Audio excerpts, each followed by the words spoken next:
taking my husband and my brother-in-law and my soon-to-be brother-in-law again some food. They're over at a guy's house that has a chicken house, well, 4 chicken houses, and they were at this guy's dad's, and they're tearing them down because the son he can't get any chickens. I don't know why. He doesn't want to fool with them anyway, and they're taking those 4 houses down. But he has given my husband a bunch of stuff that has been stored in there, like stoves, freezers, lawn mowers, 4-wheelers, to scrap out. My husband does a lot of scrapping, and it really, really, really got us by a lot of times when we didn't have very much money. It has been a true blessing. He works so hard for us to have the things that we want. If you want something, you've got to work for it. Nobody's going to hand it to you.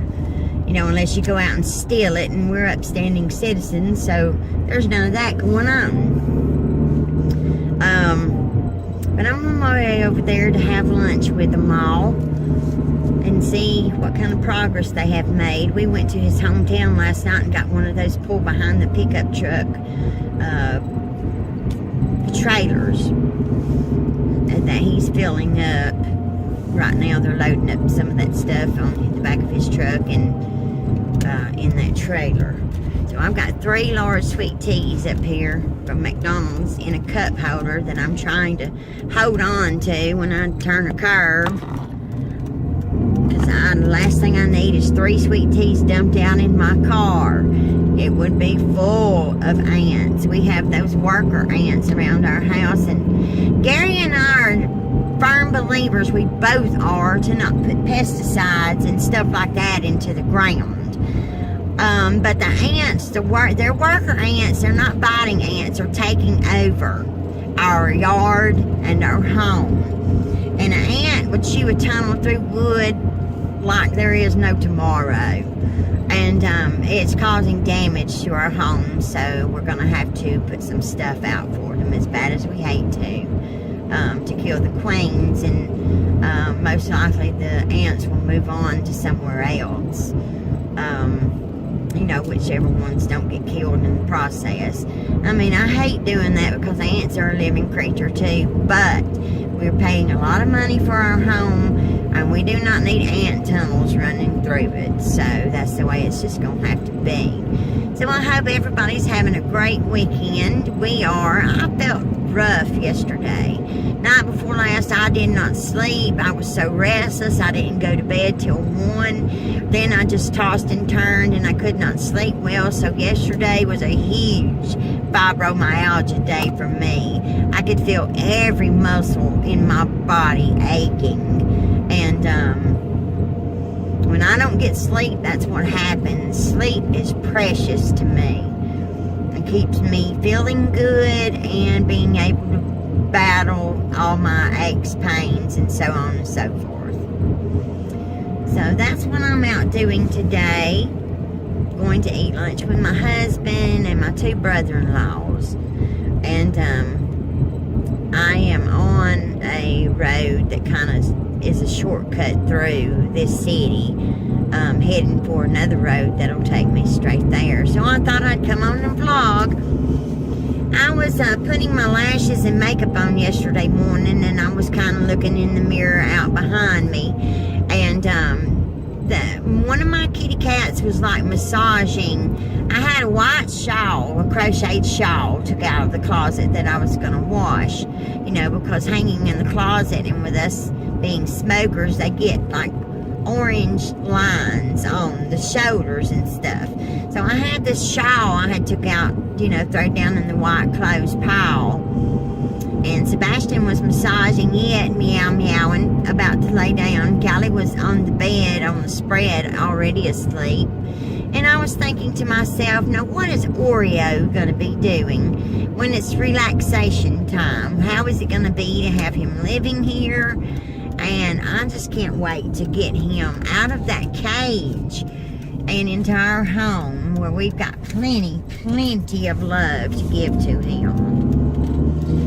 you know, I taught Sebastian, our rescue kitty, how to kiss when he was a kitten. I taught him not to be scared when you stick your face in his face and give him a kiss. And he likes kissing.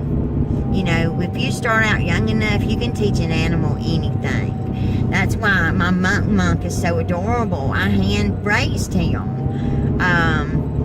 You know, and he has never bitten me until recently, whenever he went to nesting this year and he was guarding his nest. It took me a little while to finally figure out what was going on, but that is exactly what was going on. He will even bite the hand that feeds him in order to protect his nest and his hoard of nuts. He's so cute.